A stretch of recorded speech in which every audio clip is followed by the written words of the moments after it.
A paz de Deus a todos, Leão, a voz da verdade aqui. Primeiramente, quero agradecer a todos os inscritos do canal. Quem ainda não foi inscrito, por favor, se inscrevam e ajude o canal a crescer. Na live de hoje, uma live muito boa, tá? Uma live maravilhosa. Hoje temos a participação do irmão Beto, da Arca Cristã.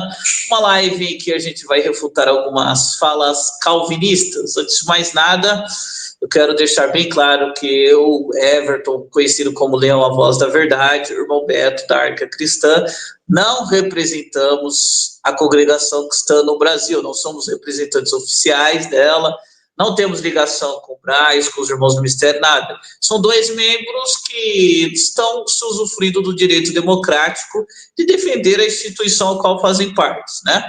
Da mesma maneira que os críticos podem ficar falando da abobrinha da coligação, e a gente pode defendê-la com a verdade, que é esse o foco aqui. O foco hoje vai ser um livro, eu não vou expor ele por uma questão de direitos autorais, tá? Mas o livro se chama do ex-CCB, conhecido como Eduardo Vasco. Ele era da CCB, ele tinha um canal do YouTube pró-CCB, depois ele conheceu o Evangelho Reformado de uma igreja aí que a gente não vai citar o nome aqui, e agora virou um crítico ferrenho da congregação. Ele fez um livro, né, Sair da CCB agora, e diz ele que não é calvinista, tá? A gente vai ver que não é bem assim não, tá? O livro dele é bem calvinista. Tá bom? Mas antes de mais nada, primeiramente, eu quero deixar aqui bem claro que a refutação vai ser no campo das ideias, nada contra a pessoa do Eduardo Vasco, sua família, seu filho. Inclusive, quero deixar aqui minhas condolências a ele, que ele está passando um momento difícil. Ele colocou um vídeo no canal dele que o filho dele está doente. Hoje mesmo já orei pelo filho dele, que Deus liberte o filho dele e abençoe ele e a sua família, tá? Toda refutação aqui será no campo das ideias. Ele expôs, ele é uma pessoa pública, tem um livro e ele vendeu esse livro, está no direito dele, e a gente vai refutar aqui, tá? Eu fiz um post no Instagram, ele disse que não é calvinista. A gente vai refutar aqui, tá bom? Então, dado isso, eu vou deixar o irmão Beto se apresentar, vou deixar ele à vontade aí. Irmão Beto, fica à vontade para se apresentar. A paz de Deus a todos. O meu nome é Beto, né? Eu sou do canal Arca Cristã. Eu quero agradecer desde já o convite do nosso irmão Leão, de estar também aqui nessa live hoje, compartilhando um pouco do que Deus tem nos concedido, né? Nós fizemos assim um estudo, um exame minucioso do livro citado, do Eduardo Vasco, e aí nós achamos por bem, nós já fizemos uma live, uma outra ocasião, parecida com essa, né, semelhante, comentando alguns trechos do livro do Senhor Vasco. E hoje nós vamos fazer a mesma coisa, só que com outros trechos do livro, porque o livro tem muita coisa, tem bastante assunto, e a gente separamos alguns assuntos ali, alguns versículos, alguns assuntos que utiliza no livro, e nós pudemos, essa semana, se debruçar sobre este livro da Bíblia, conferindo versículos, e vão a hermenêutica, a interpretação, assim, foi tudo bem feito e bem elaborado, e hoje nós vamos, nesta live, comentar sobre o livro e fazer as devidas refutações do porquê que nós não acreditamos ou não concordamos com os argumentos apresentados nesse livro. E mostrar que é, sim, um livro assim com um viés muito forte para o lado calvinista. Né? É um viés muito ideológico calvinista. Esse livro é tipicamente calvinista, porque ele defende aqueles pontos que são defendidos no calvinismo, né? Que é a questão de salvo a vida sempre, a questão da segurança eterna, né? Que a pessoa salva uma vez, salva para sempre, que quer dizer que a pessoa nunca pode perder a salvação, nunca tem essa possibilidade de perder a salvação, por mais que a pessoa nunca vai perder a salvação, porque é baseada na questão do decreto. Essa salvação é baseada na questão do decreto, do determinismo, que Deus determinou uns para a salvação e outros para a condenação, e como já está tudo determinado, tudo decretado, tudo resolvido, então não tem como ser alterado, não tem como ser mudado, não tem como ser modificado nada. É daquele jeito que pronto. É o que é defendido nesse livro e nós vamos mostrar aqui durante a live que nós estamos desenvolvendo e falando sobre o assunto. Fica conosco até o término desta live. Com certeza você de casa vai ter um vasto material a respeito da palavra de Deus e como refutar as doutrinas pregadas pelo calvinismo. Tá? Muito obrigado a todos. Eu quero pedir, mais uma vez, reforçar que vocês se inscrevam no canal, comente, né, compartilhem o conteúdo. O canal do nosso irmão Everton a crescer. Eu, praticamente, no canal dele, recomendo. Eu gosto muito dos conteúdos. Sempre que posso, estou acompanhando as lives, estou acompanhando o conteúdo do canal. E você também de casa pode fazer o mesmo. Você que não é inscrito também. Nós fazemos esse convite. Se inscreve no canal, vê os conteúdos dele e você vai perceber que nós fé que edifica, ou seja, a sua alma, e você vai perceber que você vai ter mais munição, você vai ter mais ferramentas, você vai ter mais argumentos para poder defender a fé, que uma vez por Jesus foi entregue aos santos. Tá certo. Então, pessoal, como é que... Vamos começar aí já vamos entrando no assunto aí da questão, né? Eu publiquei, por quê? Eu li o livro do Eduardo Vasco, tá? Eu li, o irmão Beto também leu, né? Mas é engraçado que os seguidores do Eduardo Vasco não leram o livro dele. Eu sei disso porque eu postei um vídeo lá no Instagram, né? Com umas críticas, né, ao Eduardo Vasco, essas ideias calvinistas deles.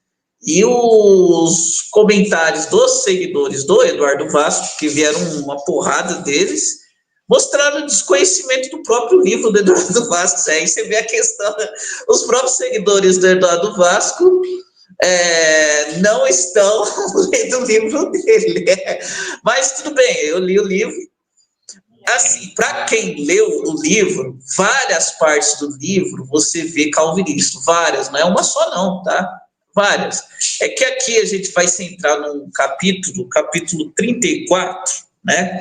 O crime contra a certeza da salvação. Está na página 158 do livro dele, ok? É assim, veja bem, nós aqui do cristianismo, como nós pensamos a certeza da salvação? Depois o irmão Beto pode me corrigir. Nós cremos que quando estamos com Jesus Cristo, a nossa certeza está nele, em Jesus Cristo. Então eu sei que eu vou ser salvo por Jesus Cristo. Não é porque lá antes de tudo Deus fez um sorteio aleatório, eu fui sorteado, então eu vou ser salvo. Eu creio, eu tenho certeza da minha salvação em Cristo Jesus. E quando eu estiver com Cristo, eu estou salvo. Se eu me afastar dele, né, eu vou perder a salvação, porque a salvação está com Cristo. Então, pelo menos é assim como eu enxergo. Depois o irmão Beto ele pode explicar melhor aí. Pelo menos é assim como eu enxergo. Aí eu vou começar aqui, irmão Beto, vou começar no primeiro versículo da Bíblia que ele citou. O irmão Beto pode comentar. Olha só o comentário dele antes do versículo que ele cita. Ele fala assim, ó: é comum ouvirmos frases como: é preciso permanecer firme e fiel até o fim para herdar a coroa da vida eterna. O que dá para entender que ninguém pode saber em vida se realmente está salvo. Essa crença está totalmente em desacordo com a palavra de Deus, né? Aí ele cita assim, ó. Aí ele fala assim: a Bíblia ensina claramente que a salvação é garantida àqueles que creem em Cristo Jesus, pois não depende de méritos humanos, né? Aí ele cita João, capítulo 10, versículo 28. E dou-lhes a vida eterna e nunca hão de perecer, e ninguém as arrebatará da minha mão. Então, como é que o irmão vê essa questão, irmão Beto? Então, primeiro de tudo, nós precisamos entender que o versículo citado pelo senhor Eduardo Vasco, nesse livro, que foi João, no Evangelho de João, capítulo 10, no versículo 28, né? João 10, versículo 28, ele não apoia, esse versículo de forma alguma apoia a doutrina do salvo uma vez, salvo para sempre. Ou também não apoia a ideia de que um salvo nunca tem a possibilidade de perder a salvação. Não é isso que o versículo trata. O versículo aqui, ele está tratando das ovelhas perdidas da casa de Israel. O contexto todo fala sobre ovelhas perdidas da casa de Israel. E Jesus, como o pastor dessas ovelhas, diz ou garante o seguinte, que nenhuma delas hão de perecer ou hão de ser arrebatada ou arrancada das suas mãos. Em que sentido? Jesus está querendo dizer o seguinte, que ninguém pode alegar ou sugerir ou supor que se perdeu ou que se desraigou ou que se afastou por falta de cuidado desse pastor, ou por negligência, ou porque Jesus, ou seja, não o guardou, ou não amparou, ou não lhe deu todos os recursos ou todas as possibilidades possíveis para que a pessoa permaneça firme na graça de Deus. Ninguém que se desvie ou que saia do caminho poderá alegar isso. Por isso que Jesus diz, ninguém poderá arrebatá-las das minhas mãos. Porque ele se garante de que ele dá a proteção necessária para a ovelha ou para o rebanho que assim o crê e assim o aceitar como seu pastor. Porém, nós temos que entender o seguinte, que esse versículo é o mesmo que está sendo mostrado, versículo que foi citado por ele, é a mesma ideia que está sendo mostrado em Romanos, capítulo 8, no versículo 38 e o 39. Se os irmãos puderem pegar a Bíblia em casa e ler, vocês vão ver que em Romanos 8, versículos 38 e 39, vai justamente confirmar essa mesma ideia a qual Jesus está falando em Mateus, não, no caso em João, capítulo 10, versículo 28. Porque ele está falando o seguinte, que que nada, né, nem a morte, né, nem a altura, nem a profundidade, nem nenhuma outra criatura nos poderá separar do amor de Deus. Observe que a palavra diz nenhuma outra criatura. Por que a Bíblia diz nenhuma outra criatura nos poderá separar do amor de Deus? Porque só existe uma criatura no mundo que pode nos privar do amor de Deus. Nós mesmos. Nós mesmos somos a única pessoa em que pode se privar, podemos nos privar a nós mesmos do amor de Deus que está em Cristo Jesus. Então, ou seja, o que ele está querendo dizer? Que ninguém tem força suficiente para tirar a pessoa das mãos de Deus. A não ser a própria pessoa que decidir não seguir mais o Senhor.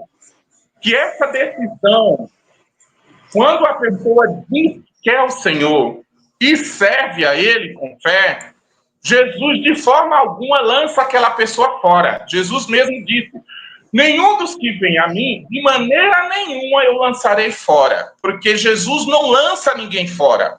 É a própria pessoa que se distancia e que se afasta de Deus por decisão própria. Então, ou seja, nenhuma outra criatura, ninguém pode arrebatar do amor de Deus ou nos distanciar dele, a não ser nós mesmos decida fazer isso. E como que eu provo isso? Em vários versículos. Abra sua Bíblia em João capítulo 5, versículo 43. João capítulo 5, versículo 43. Eu estou com a minha Bíblia aqui. E vocês vão poder confirmar o que eu estou dizendo aqui. Que é somente a pessoa que pode se privar a si mesmo do amor de Deus. 5,43 diz assim: Eu vim em nome de meu Pai, e não me aceitais. Se outro vier em seu próprio nome, a esse aceitarei. Olha só, Jesus está falando, denunciando os próprios judeus, as próprias ovelhas de Israel aí. Ele está dizendo claramente: eu vim em nome de meu Pai, e vocês não me aceitam, não me aceitaram, não me concedem, não me querem, me rejeitam. Jesus denunciou que foi o próprio povo de Israel que o rejeitou, que não o quis, que não o aceitou, que não o recebeu. Outro versículo. Nós podemos ler também Isaías, no capítulo 29, versículo 13. Isaías 29, verso 13. Isaías 29, versículo 13, vamos ler aqui, diz assim: Porque o Senhor disse: Pois que este povo se aproxima de mim, e com a sua boca e com os seus lábios me honra, mas o seu coração se afasta para longe de mim, e o seu temor para comigo consiste só em mandamentos de homens, com quem foi instruído. Então, nesse versículo, está provado o seguinte: que o homem pode se afastar o seu coração de Deus, ele se afasta para longe de Deus, por decisão própria, por seguir mandamentos e preceitos humanos. Ou seja, pessoas que louvam o Senhor e que falam de Deus apenas da boca para fora, só dos lábios, mas que o seu coração malvado e perverso está longe de Deus. Então aqui nós vemos o seguinte: somente a pessoa pode se privar do amor de Deus, porque ele mesmo se põe para longe, ele mesmo se afasta, ele mesmo se distancia, ele mesmo toma distância, ou seja, do amor de Deus, da presença de Deus, através de quê? Do seu mal proceder, dos maus desígnios do seu coração, conforme está escrito aqui em Isaías 29, no versículo 13, que acabamos de ler. Mas também não só, tem vários outros versículos que falam isso. Também no livro No livro dos Salmos, no capítulo 81. Salmos 81 diz assim. No versículo Salmos 81, deixa eu ver aqui o versículo 11 e 12. Salmos 81, versículo 11 e 12 diz: Pelo que eu os entreguei aos desejos dos seus corações e andaram segundo os seus próprios conselhos. No versículo 11 diz: Mas o meu povo não quis ouvir a minha voz, e Israel não me quis. No versículo 11 diz que Israel não me quis. E ele diz aqui, olha: não quis ouvir a minha voz, pelo que eu os entreguei aos desejos dos seus corações e andaram segundo os seus próprios conselhos. Deus, ou seja, entregou aos próprios desejos do coração deles para que os corações deles se afastassem de Deus. Por quê? Porque no coração deles só tinha desejos ruins, não tinha desejos do Senhor. Eles não queriam ouvir, não queriam obedecer, não queriam aceitar, recusaram, decidiram rejeitar, negligenciar, menosprezar, desprezar a salvação e a graça de Deus que lhe era oferecida e lhe era ofertada. Então, ou seja, não pode ser usado, ou seja, João capítulo 10, versículo 28, para dizer que salvo uma vez, salvo para sempre.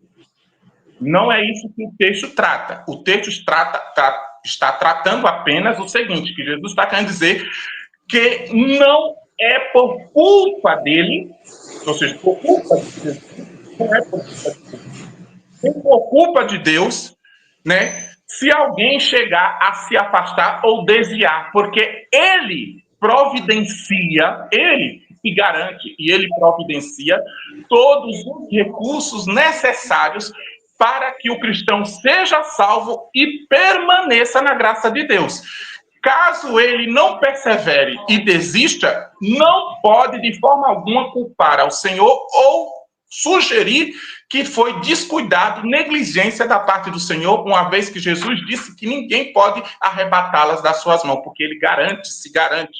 Ele tem poder para segurar a ovelha. Agora, cabe a decisão da pessoa de querer aceitar o cuidado, aceitar essa salvação, aceitar essa proteção, aceitar e receber essa ajuda, esse amparo, esse auxílio, ou rejeitá-lo, negligenciá-lo.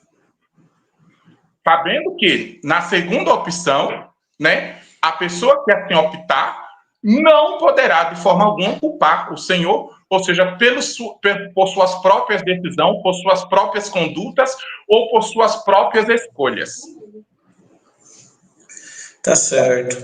Eu queria que o irmão comentasse uma coisa que ele falou antes. Eu acho que ele nunca leu o Apocalipse, mas eu queria ver que ele falou como se fosse um erro, né? Ele fala assim, ó, é comum ouvirmos frases como é preciso permanecer fiel, firme e fiel até o fim para herdar a coroa da vida eterna. Eu estou falando que isso daí é errado a gente pensar assim, né? Da forma como ele apresentou isso aqui. Também uma segunda pergunta, outro verso. O fone de ouvido do irmão, aliás, ficou mudo, irmão. Não estou ouvindo. Não está me ouvindo? Agora sim. Ah, perdão. Ah, tá certo. Agora está me ouvindo, né? Talvez seja porque eu baixei aqui. Então, vamos lá. Tem uma frase que ele falou aqui. É comum ouvirmos frases como é preciso permanecer firme e fiel até o fim para herdar a coroa da vida eterna. Parece que Eduardo Vasco nunca leu o Apocalipse, né? Mas tudo bem. Eu queria que ele está falando isso como se fosse errado a gente pensar assim, né? A gente falar assim. Então, é uma coisa que eu poderia comentar. Outra coisa, outro versículo aqui que ele cita, né? Romanos 8, versículo 1. Portanto, agora nenhuma condenação há para os que estão em Cristo Jesus. Para dizer que a salvação é meio que não é garantida aos que creem, é garantida, como se fosse algo que não tem relação com a nossa escolha.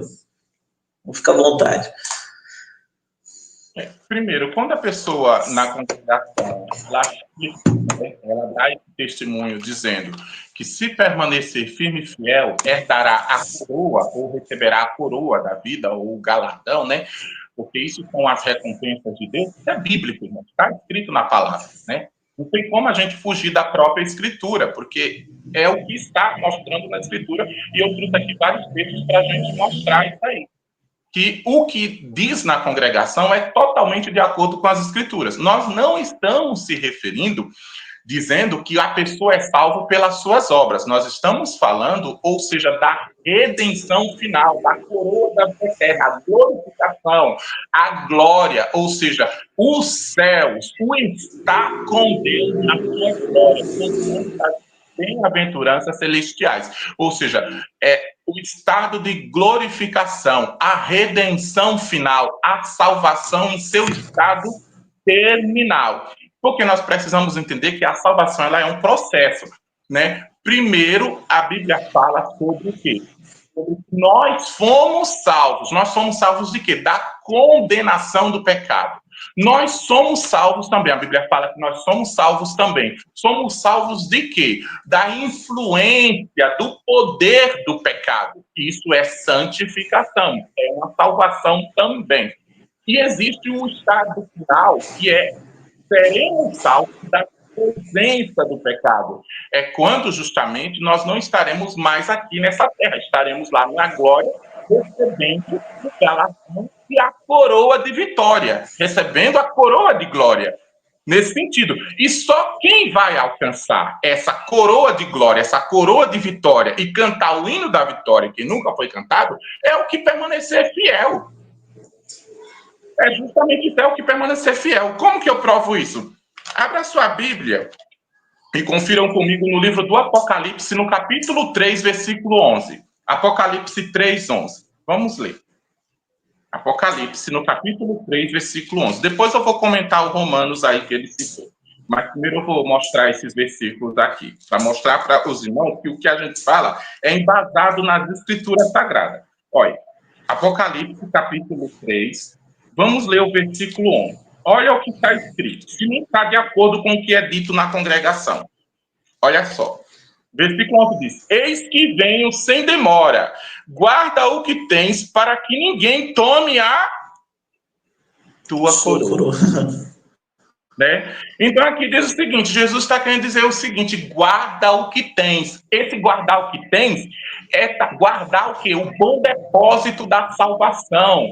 É guardar as promessas de Deus, guardar a fé, guardar a doutrina no coração até o fim. Somente quem guardar a fé até o fim é que poderá receber a coroa. Irmãos, é a promessa que Jesus faz aqui. E não é só nesse versículo, vamos mais alguns para os irmãos verem. Abram também a sua Bíblia no livro de 2 Timóteo, no capítulo 4, versículo 7. 2 Timóteo, capítulo 4, verso 7. 2 Timóteo 4, 7 diz assim: combati o bom combate, acabei a carreira, guardei a fé. Olha só. Paulo diz o seguinte: combati o bom combate, né? Ele diz: guardei, olha só. Acabei a carreira, que carreira? A carreira cristã. É uma carreira cristã. Nós estamos numa carreira cristã. E ele diz o quê? Guardei a fé. Aí agora, depois que ele guardou a fé até o fim, olha só o que ele diz no versículo 8. Desde agora, a coroa da justiça me está guardada. Olha só, está guardada. A qual o Senhor, justo juiz, me dará naquele dia. Não somente a mim, mas também a todos os que amarem a sua vinda. Ou seja, aqui está falando que da coroa de vitória, ou seja, os vencedores, os fiéis a Cristo, irão receber por terem guardado a fé. Por terem justamente vivido aqui na carreira espiritual cristã. Não tem como fugir daqui. Mas temos outro versículo, vamos provar. Abram também a tua Bíblia, olha só, no livro de Tiago, no capítulo 1, vamos ler o versículo 25. Tiago, capítulo 1, no verso 25. Bom, sabe, o livro de Tiago, né, é odiado, de certa forma, pelos reformados, né? Uma vez que até mesmo... Lutero não gostava muito dele, não. Lutero não gostava muito. Até ele da Bíblia, mas está na Bíblia, né? Está na Bíblia. Não tem como ele tirar da Bíblia, porque está na Bíblia.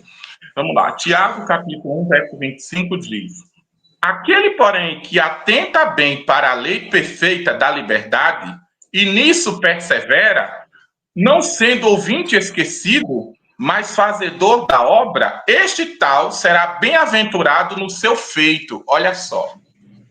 Aqui nós temos uma promessa de bem-aventurança para aquele que perseverar na lei da liberdade. Que é a lei da liberdade? A lei do Espírito, a lei de Cristo.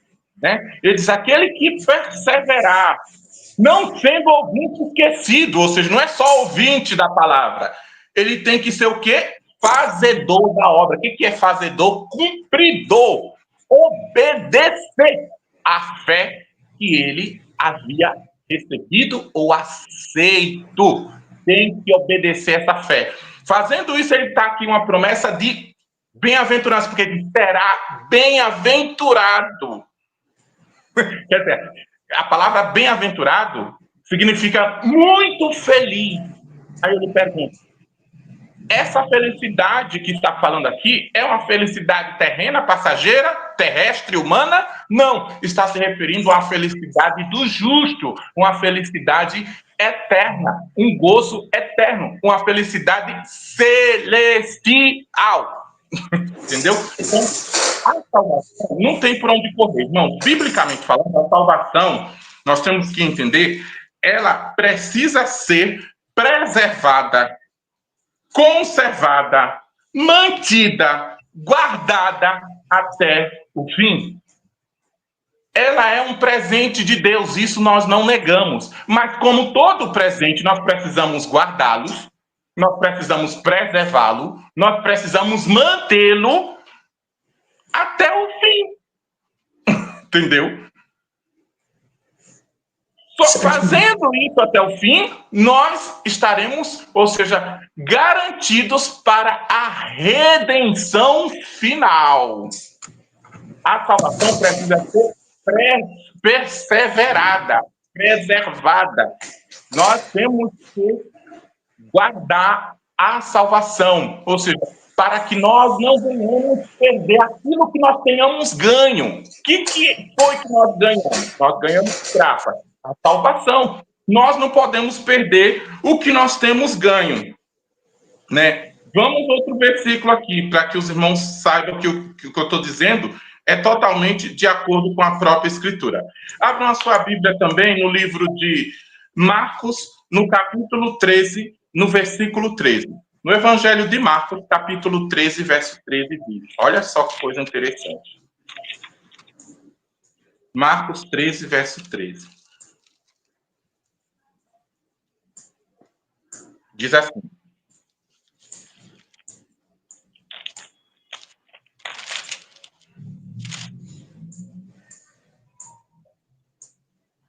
E sereis aborrecidos por todos por amor do meu nome. Mas quem perseverar até ao fim, esse será salvo. Marcos 13, versículo 13. Jesus está querendo falar de uma salvação futura, de uma salvação do estado final da salvação. Ele está querendo dizer que somente quem alcançará esse estado final é aquele que perseverar na fé até o fim. Mesmo com lutas, mesmo sendo odiado, mesmo sendo perseguido, mesmo sendo afrontado, mesmo sendo caluniado, mesmo sendo injuriado, mas o que permanecer firme até o fim, esse sim será salvo, está na Bíblia. Aí eu vou rasgar esse versículo da Escritura e sair da boca dos lábios sacrossantos do nosso Senhor e Salvador Jesus Cristo. Essas palavras saíram da boca do próprio Jesus. Não foi Paulo, não foi Pedro, não foi ninguém que falou. Quem falou foi Jesus, essas palavras. E Jesus é a própria verdade encarnada. Ele mesmo disse, eu sou o caminho, a verdade e a vida. Ele é a verdade. Então, se ele falou isso, é porque é verdade, sim. Nós cremos nas palavras de Jesus. Agora, não somos como os calvinistas, que tentam, ou seja, manipular as palavras de Jesus e dos apóstolos para encaixar na sua famigerada teologia e doutrinas filosóficas humanas. Né? Então, eu acho que tem mais versículos, mas eu acho que esses foram suficientes para provar, sim, que o que é dito na congregação a respeito de permanecer firme e fiel para herdar o eterno galardão ou para receber a coroa da vida, né? Eu acredito que é bíblico, está na Escritura. Não tem como a gente rasgar isso. Está na Escritura. Mas por isso que... Apenas fazendo o quê? Seguindo a Bíblia. Quer reclamar alguma coisa? Vai reclamar com o autor das Escrituras, que é o próprio Deus, pelo Espírito Santo. Eles dizem que são cristocêntricos ainda, eles dizem que são cristocêntricos. Tem um comentário aqui muito interessante, a pessoa deu um tiro no pé, olha só o que o Caminhando na Fé falou. Caminhando na Fé, não tem como a pessoa perder a salvação se ela crê em Jesus como o único Salvador. Diz aí para os apóstatas, então. Tem um apóstata aí que de vez em quando aparece aqui nos meus comentários, ele não apareceu ainda. De vez em quando diz ele que foi 30 anos na congregação, até pregou palavra, tudo, hoje blasfema até contra o Espírito Santo. Ele creu em Jesus como o único Salvador e agora apostatou, é um blasfemador convicto. Então diz isso aí. E nessa não... Os reformados lidam com a situação que vários pastores e bispos da igreja presbítero, no caso da igreja presbiteriana, que são tipicamente calvinistas, e criam, ou creem, no caso, que salvo uma vez, salvo para sempre. Eu não sei como é que eles lidam com a questão de que quando esses pastores se desviam, que são muitos que se desviam, deixam de seguir a igreja, quando não vai para o catolicismo, às vezes se tornam ateu, muitos se tornam até ateu, né? Assim, descrente, se tornam ímpios, né? Aí eu não sei como é que eles lidam com essa questão, porque o que acontece? Quando eles estavam lá, diziam que eram eleitos, diziam que eram salvos e que jamais iam ter a salvação. Agora, e criam Jesus como único Salvador. E creram, diz que creram, né? E agora, no caso, se tornaram ateus muitos. Aí eu lhe pergunto, como é que faz agora? Como é que faz? Foram salvos, aí a única escapatória deles é dizer que eles nunca foram salvos, ou seja, negar que eles nunca foram salvos. Agora, como uma pessoa nunca foi salvo e é pastor da igreja, bispo da igreja, presbítero da igreja, ensina, dá aula, prega a palavra, foi batizado, fez confissão de fé, participa da ceia. Ou seja, confessa, diz que creu em Jesus, confessou Jesus como Salvador, né? Assim, teve uma vida toda ali devotada na igreja ali, nos pés do pastor, pagando os dízimos, dando os dízimos, né? Que eles fazem, né? Participando de toda a situação ali e agora não está mais. Aí como é que está? Eles lidam tão complicado. Parece um pastor calvinista aqui, ó. Parece um pastor calvinista. É fácil até responder isso aqui. Pastor Luciano Senna, ele é calvinista aí no YouTube, tem um canal calvinista. O que vocês acham de um calvinista? É simples, a resposta é bem fácil. Os calvinistas são hereges.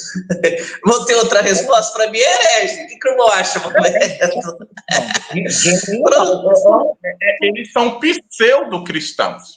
São pseudo-cristãos. Existe alguma coisa, algum elemento do cristianismo, mas não é o cristianismo genuíno, puro, não é o evangelho de Cristo, é um outro evangelho. Mas vamos continuar. Romanos, ele citou aí Romanos. Romanos 8:1, versículo 1. Portanto, agora nenhuma condenação há para os que estão em Cristo Jesus. Isso, exatamente. Ele citou Romanos, capítulo 8, versículo 1. Eu estava antes fazendo a refutação das falas e dos argumentos que ele fez, mas agora eu vou fazer a refutação da má interpretação, de fazer o mau uso, né, que eles fazem desse texto, como de outros também, para defender essa famigerada teologia calvinista. Vamos lá. Eles usam Romanos 8:1 somente a metade. Porque o versículo completo de Romanos 8:1 não é só isso que está dizendo. Em Romanos 8:1 diz, portanto, agora nenhuma condenação há para os que estão em Cristo Jesus, que não andam segundo a carne. Então, eles engolem, eles cortam o versículo pela metade, porque o versículo completo na sua Bíblia você pode conferir. Foi isso que o irmão Everton citou aí. O que o irmão Everton citou foi justamente o que o Eduardo Vasco citou no seu livro. Sim. Ele citou apenas parte do versículo. Eles comeram o outro restante. Por que será que eles comeram propositalmente o outro restante? Ele só citou a metade do versículo. Pode perceber, eles cortou o versículo pelo meio. Cortou o versículo pelo meio. Olha só, vê lá, Romanos capítulo 8. Duvide de mim. Não estou pedindo para você crer em mim, não. Duvide de mim, confira na sua própria Bíblia. Vai lá, Romanos 8, versículo 1. Vamos ler, vamos provar. Porque a gente, aqui o negócio é assim, irmão, eu sou dessas pessoas, eu gosto de falar e mostrar o porquê que eu estou falando. Olha só, Romanos 8, verso 1 diz, portanto, agora nenhuma condenação para os que estão em Cristo Jesus, que não andam segundo a carne, mas segundo o Espírito. Olha só, eles só citam a primeira parte do versículo. Nenhuma condenação há para os que estão em Cristo Jesus. Então não tem nenhuma condenação. Aí eles, mas esquecem de ler o restante que diz que não andam segundo a carne, mas segundo o Espírito. Ou seja, quer dizer o seguinte, não há condenação para os que estão em Jesus e que não anda segundo a carne.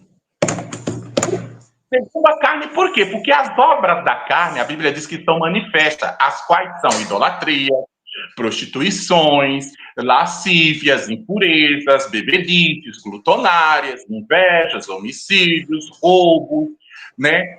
E várias outras coisas semelhantes a essas. Isso são obras da carne, né? São obras da carne. Está querendo dizer o seguinte: quem não andar segundo essas obras da carne, estiver em Cristo e não anda segundo essas obras da carne, esse não tem condenação realmente para ele, não. Não tem condenação. Mas o que aconteceria se essa pessoa, mesmo dizendo estar em Cristo, né, e começar a praticar as obras da carne? Será que teria condenação para eles? Vamos provar. Olha só. Romanos 8, versículo 1, não defende a ideia de que salvo uma vez, salvo para sempre, porque o salvo não tem a possibilidade de perca de salvação. O texto diz que não há condenação para os que estão em Cristo Jesus e que não andam segundo a carne. Mas os que estiverem em Cristo e não derem bons frutos, é lançado fora. Provo isso. Abra sua Bíblia em João, no Evangelho de João, capítulo 15, versículo 2. João 15, 2. Eu vou pedir para o irmão Everton ler. O irmão Everton está com a Bíblia aí? João 15, 2? Isso. Peraí, João, deixa eu pegar aqui. O Evangelho de João, capítulo 15, versículo 2. A minha aqui é meio literal. Toda ramagem que, estando em mim, não dá frutos, ele a corta, e toda que dá frutos, ele a limpa, para que produz mais frutos ainda. Toda vara que em mim, né? Aqui está ramagem na minha tradução, mas pode ser vara, né? Toda vara que, estando em mim, não dá frutos, ele a corta, e toda que dá frutos, ele a limpa, para que produza mais frutos ainda. Olha aí, nesse versículo fala o seguinte, que o próprio Jesus falando. Ele está dizendo, toda vara em mim que não dá fruto, em mim. Ele não está falando que está no mundo, ele está falando das pessoas que estão nele, dos crentes. Ele está falando dos crentes. Está falando, toda vara em mim que não dá fruto, o que ele faz? Quando a vara não dá fruto ou não dá bom fruto? Ele corta, quer dizer, joga fora. Corta, é cortado, é lançado fora. Não serve. Então aqui está falando, Jesus mesmo está dizendo o seguinte, mesmo estando em Cristo, mas se você não começar a produzir bons frutos, correspondendo com a sua fé, você pode ser cortado, pode ser lançado fora. E eu provo isso. Mateus capítulo 3, versículo 10. Abram sua Bíblia em Mateus 3, 10. Mateus 3, 10 diz: e também agora está posto o machado à raiz das árvores. Quem é esse machado que está posto à raiz das árvores? É Jesus. Ele é ele. E ele diz o seguinte, toda árvore, pois que não produz bom fruto, o que acontece?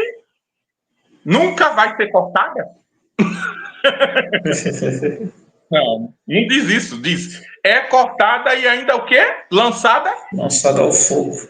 No fogo. Olha, aqui nós já temos o quê? Uma condenação, né? Para aquelas pessoas, ou seja, que foram cortadas, estavam plantadas, mas foram cortadas. Mas temos outro versículo. Olha, nós temos outro versículo. Abrimos a sua Bíblia em Romanos 8, versículo 13. No próprio livro de Romanos 8, vamos ver o contexto, né? Romanos 8, verso 13. O que diz Romanos 8, verso 13? Romanos 8, verso 13 diz assim, olha só. Porque se viverdes segundo a carne, morrereis. Olha só, e ele diz o seguinte, se viverdes, ele está falando com os crentes. Ele está falando com os crentes que estavam em Romanos, dizendo, se vós viverdes segundo a carne, morrereis.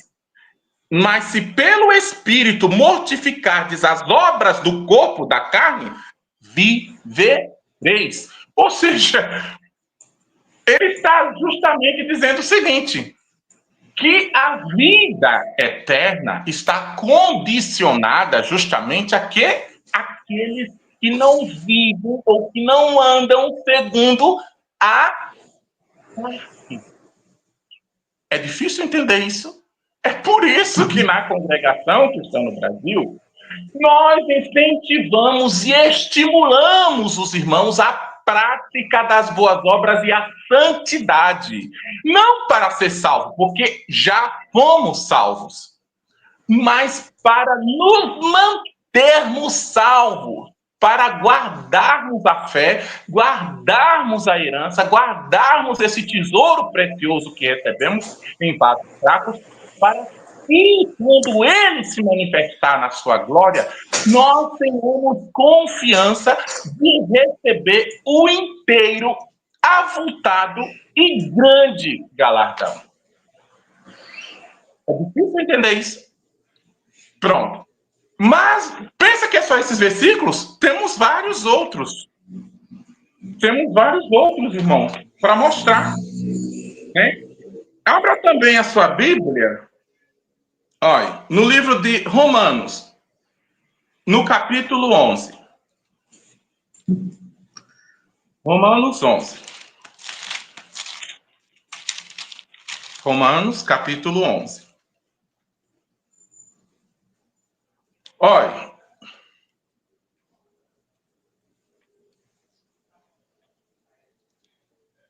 No capítulo 11, Romanos, capítulo 11,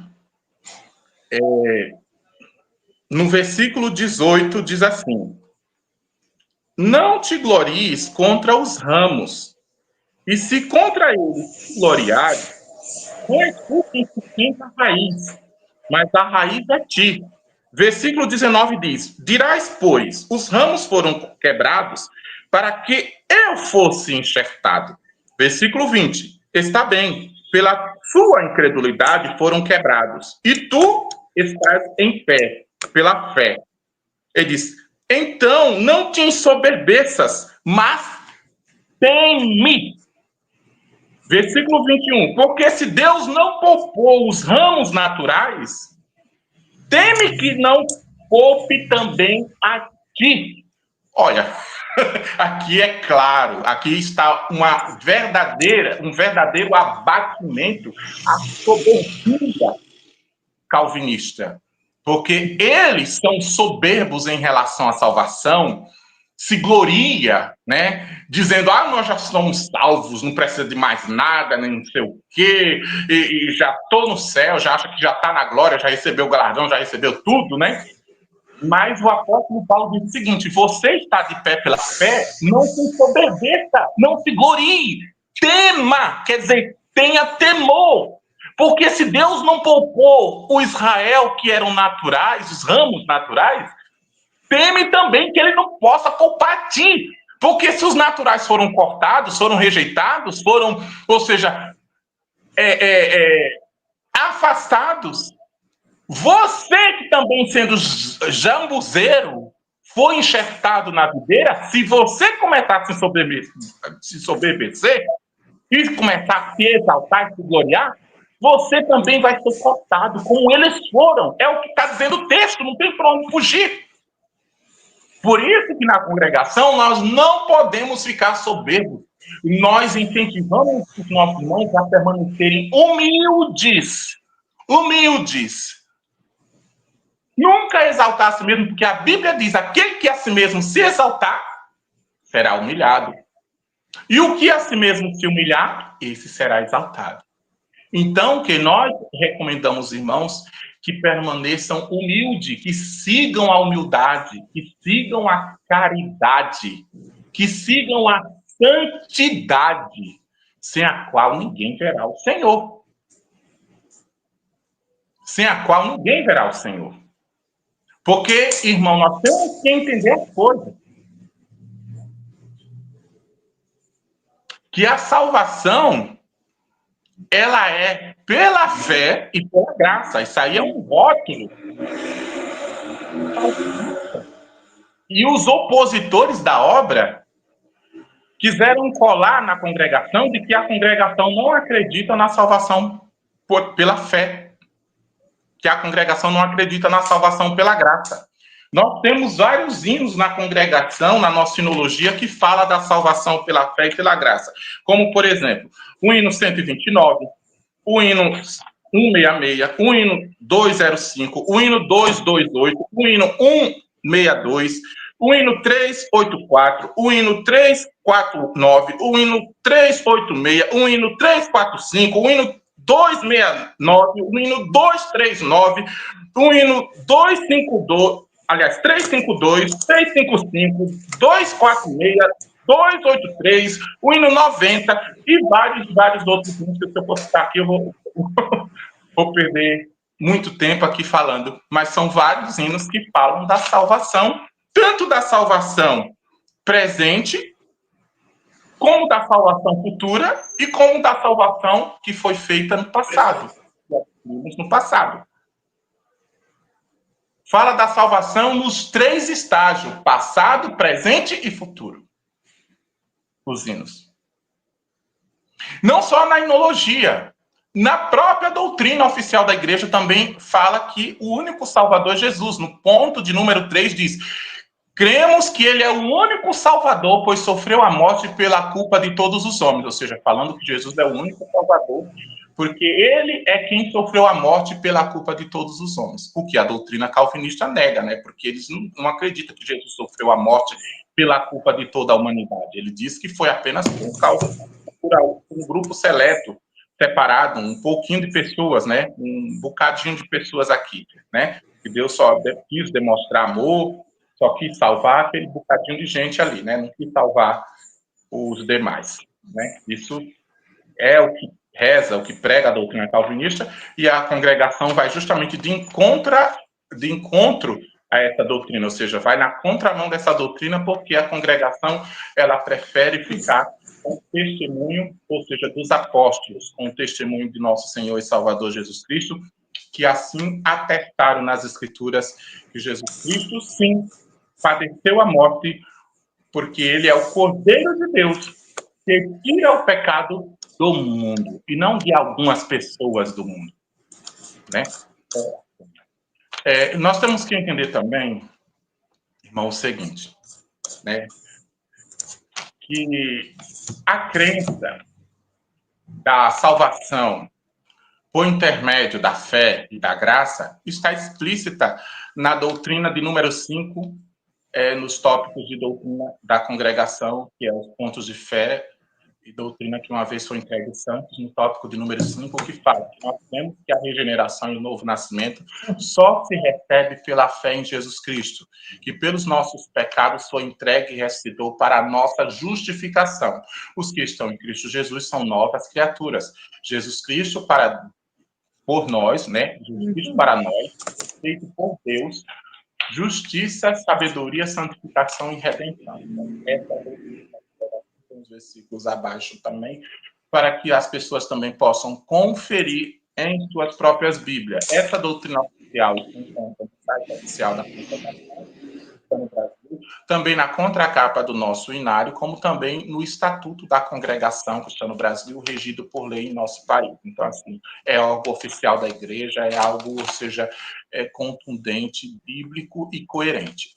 Temos que entender, irmãos, o seguinte: se mesmo a congregação crendo na salvação pela fé e pela graça, nós temos que entender, irmão, que uma vez salvo pela fé, nós não fomos salvos para andar nas más obras. Nós não fomos salvos para andar nas trevas. Nós não fomos salvos para continuar da forma que nós vivíamos antes. Nós fomos salvos para viver uma nova vida com Cristo. E essa nova vida exige mudança, exige renúncia, exige abandono de práticas que desagradam a Deus. E essa renúncia tem que ser a cada dia. Porque o próprio Jesus disse que qualquer que quiser ser meu discípulo, quiser vir após ele mesmo disse: negue-se a si mesmo, renuncie a si mesmo, tome a sua cruz e siga-me. Então Jesus disse que era para segui-lo, ou seja, renunciando, negando suas próprias vontades, seus próprios desejos, que fossem contrários à vontade de Deus.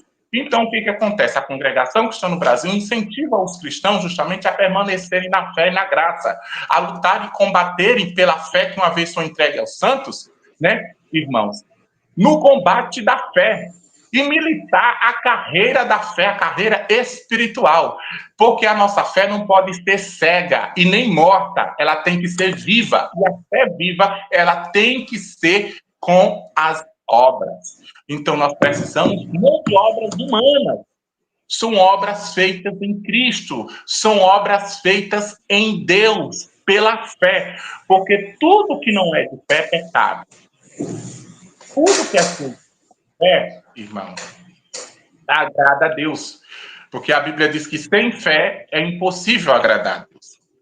Então, ou seja, tudo que é pela fé é agradável aos olhos de Deus. Então, nós começamos a praticar a obra pela fé em Deus e cremos na palavra de Deus, nesse sentido. E essa fé, irmão, deve ser mantida, preservada, conservada, guardada até o fim, para assim termos a confirmação, sermos totalmente confirmados, irmão, e podemos receber de Deus o seu galardão. Eu acredito que ficou bem explicado, né? Agora tem mais outra questão, né? Deixa eu só... Irmão do Graça sobre Graça aqui, deixa eu colocar aqui. A paz de Deus com todos, amém, abençoada live a todos, amém, irmãos. Esse canal aqui, Graça sobre Graça 70x7, é o canal do irmão Kleber. Eu faço propaganda porque é um excelente canal, excelente conteúdo. Ele está preparando, eu estou conversando com ele esses dias, ele está preparando uma super live aí. Fiquem aí que ele vai... Uma live bombástica mesmo, hein? É só conteúdo bom. Ele participou do canal Arca Cristã esses dias, tá? Assim, é um irmão...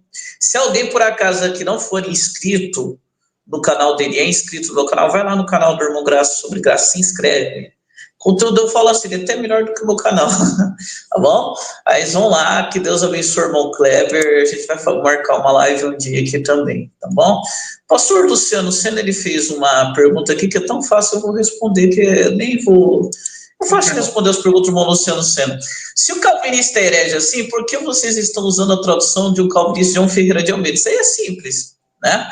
A recíproca também, a gente pode pensar assim, ô Luciano Sena, se católico é herege, você tem que falar que católico é herege, né? Você tem que falar, né? Então, por que você está usando uma Bíblia que foi compilada durante séculos por católicos?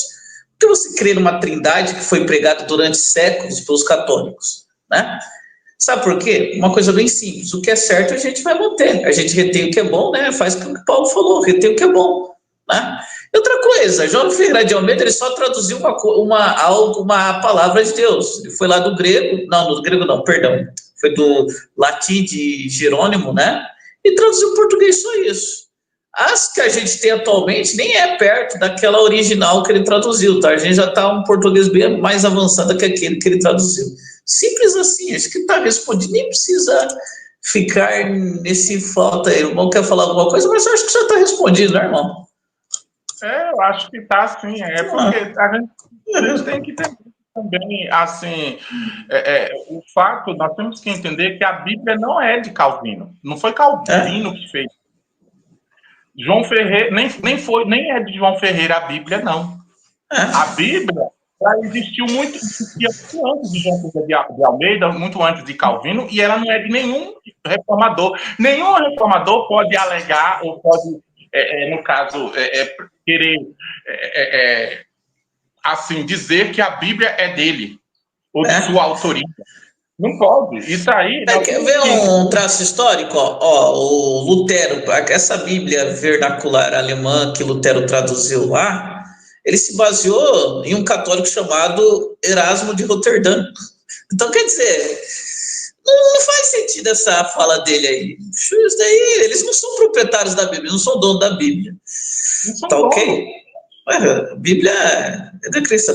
Eu vou colocar mais aqui um ponto. Na página 159, o Eduardo Vasco, ele diz isso daqui, ó. Ele cita a primeira epístola de João, capítulo 5, versículo 13. Ele cita isso daqui. Essas coisas vos escrevi a vós que credes em nome de Jesus, do Filho de Deus, para que saibais que tendes a vida eterna e para que creais no nome do Filho de Deus. Aí, qual que é o comentário? Ele diz aqui, o verbo saber, isso aqui é o Eduardo Vaz falando. O verbo saber demonstra que a salvação não é uma incerteza, uma possibilidade futura, mas uma realidade presente para aqueles que estão em Cristo. Não pode falar? Sim. Qual o versículo que ele citou aí, o irmão falou? 1 João, capítulo 5, versículo 13. 5:13. Eu até já sei qual é, estou aqui perto. Ele cita aqui o versículo 1 João, capítulo 5, versículo 13. Eu vou ler o versículo para fazer o mau uso e depois eu vou fazer as refutações, pode ser?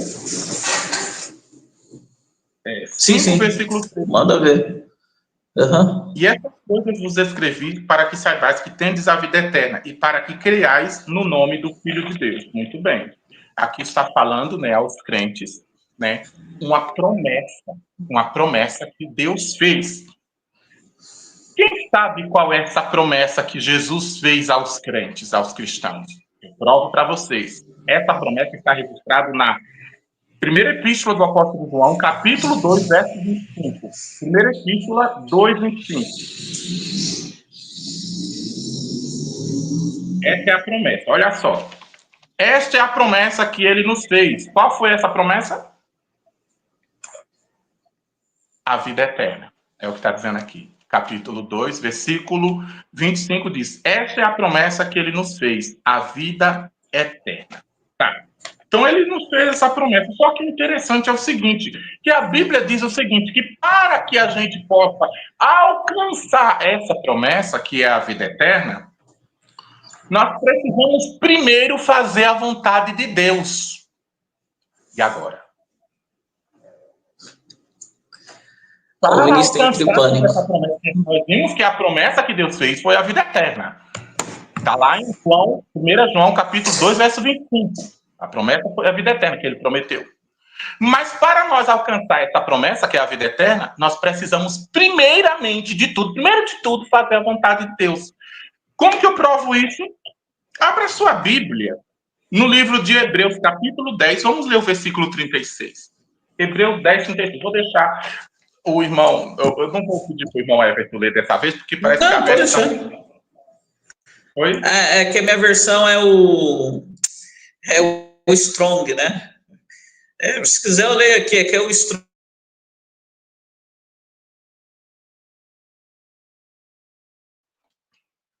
Voltou aqui. O irmão está me ouvindo, irmão? O irmão está conseguindo me ouvir? Pode continuar, então. Então, Hebreus 10, 36. Pois é necessário que vocês tenham perseverança, para que, depois de terem cumprido a vontade de Deus, possam alcançar a promessa. Olha aí. Nesse versículo que o irmão acabou de ler, diz o seguinte: primeiramente, ele diz, para que depois que haverdes feito a vontade de Deus, possais alcançar o quê? A promessa. Que promessa? A promessa. Nós vamos alcançar a vida eterna. Como está escrito lá em João, era essa promessa.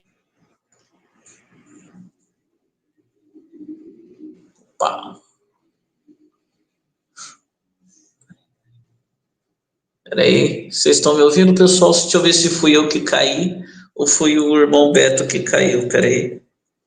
Deixa eu ver quem foi que caiu aqui. Peraí. Rapaz, Bechan. Deixa eu ver quem foi que caiu. Acho que o irmão caiu aí. Deixa eu ver quem caiu. Ah, foi o irmão Beto. Foi o irmão Beto que caiu aqui. Irmão Beto. Calma aí, acho que o irmão Beto caiu. Uhum. Deixa eu mandar aqui o... Acho que o irmão caiu.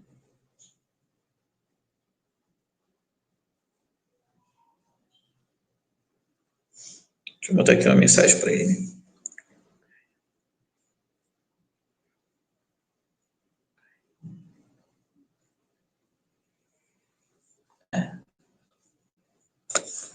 Voltou. Caiu aí, irmão? Peraí. Espera só um pouquinho.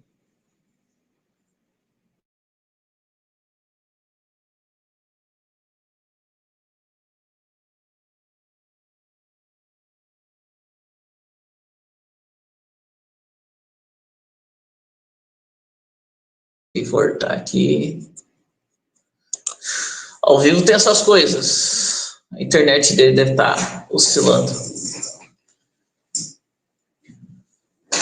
Ao vivo tem essas coisas. Enquanto o irmão Beto vai resolvendo aí, vamos ver uns comentários aqui. Vander, como sempre, nos ajudando aí com suas pérolas. Mas tem algum comentário interessante. A irmã saiu de novo. Vou pegar os comentários mais recentes. Duca.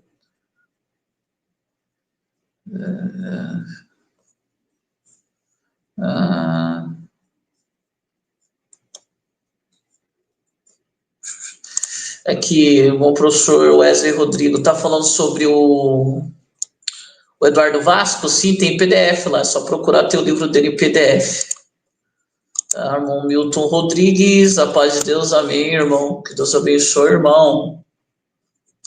Irmão JR 3351. Calvinistas não gostam de ler Efésios 2, 8, 9, 10. Eles não gostam de ler a Bíblia, eles leem Calvino. Parece que o Alberto voltou aqui, vamos ver. Tá me ouvindo, irmão? Tá tendo uma conspiração calvinista para que não seja. Bom, mexeu com o Deus deles, aí fica difícil. Mexer com o Deus Calvino. Mas tá bom, o irmão quiser continuar de onde o irmão estava falando sobre Hebreus 10, 36. Se o irmão quiser continuar. Sim, Hebreus 10, 36. O irmão percebeu que nesse versículo ele fala o seguinte: porque necessitais de paciência, para que depois de haver feito a vontade de quem? De Deus, né? Ele diz, possais alcançar a promessa. Então, ou seja, aqui fala o quê? Que nós precisamos, ou seja, fazer a vontade de Deus, esperar para poder recebermos a promessa. Que promessa é essa? Como nós lemos em 1 João 2, versículo 25, essa promessa diz respeito à vida eterna. É a vida eterna. A promessa que ele nos fez. Mas vamos continuar. Abra sua Bíblia também em 2 Pedro, capítulo 1. 2 Pedro, capítulo 1. Abra sua Bíblia na Epístola do Apóstolo Pedro, 2 Pedro, capítulo 1. 2 Pedro, capítulo 1. Isso, 2 Pedro, capítulo 1. Vamos ver versículo 5 ao 7. Versículo 5 ao 7. Se o irmão puder ler. E vocês, reunindo toda a sua diligência, acrescentem à fé de vocês a virtude, com a virtude o conhecimento, ao conhecimento, e ao conhecimento o domínio próprio, e ao domínio próprio a perseverança, e a perseverança a piedade, e a piedade o amor, e o amor a caridade, e a piedade a fraternidade, e a fraternidade o amor. Isso? Isso. Nesse versículo fala o seguinte, que nós temos que acrescentar, ele fala para os cristãos acrescentar alguma coisa à fé. Acrescentar é o quê? Adicionar. Sim, sim. Ou não? Quer dizer que é para adicionar mais coisa, não é só a fé, não. Tem que colocar mais coisa aí. Não, ou seja, isso está falando do quê? Da caminhada cristã. Na caminhada cristã, na carreira cristã, não é só a fé que é suficiente, não. Essa fé tem que ser acrescentada algumas coisas nela. Como diz aqui, acrescentai, é uma ordem apostólica. A vossa fé, a virtude, a ciência, a temperança, a paciência, a piedade, o amor fraternal e a caridade. Tem que ser acrescentado. Tem que ser adicionado essas coisas à fé. Por que tem que ser adicionado essas coisas à fé? Porque essas coisas participam e fazem parte da vida cristã, para que a pessoa possa alcançar a promessa final de Deus, que é a redenção, o último estágio da salvação. Porque não tendo essas qualidades, essas coisas, a pessoa pode perecer na fé, a pessoa pode naufragar na fé, a pessoa pode desviar-se da fé, ficar infrutífero, sem frutos. Vamos continuar. Olha só, mais um versículo bíblico. Hebreus capítulo 6, versículo 9. Hebreus 6, verso 9. Vamos voltar lá no livro de Hebreus. 6, verso 9. O que também esse capítulo de Hebreus 6 é uma dor de cabeça muito grande para os calvinistas. Já dá para perceber. Justamente que a pessoa pode sim apostatar da fé, pode sim, ou seja, abandonar a fé e ser condenado, mesmo sendo um cristão, mesmo tendo sido um cristão.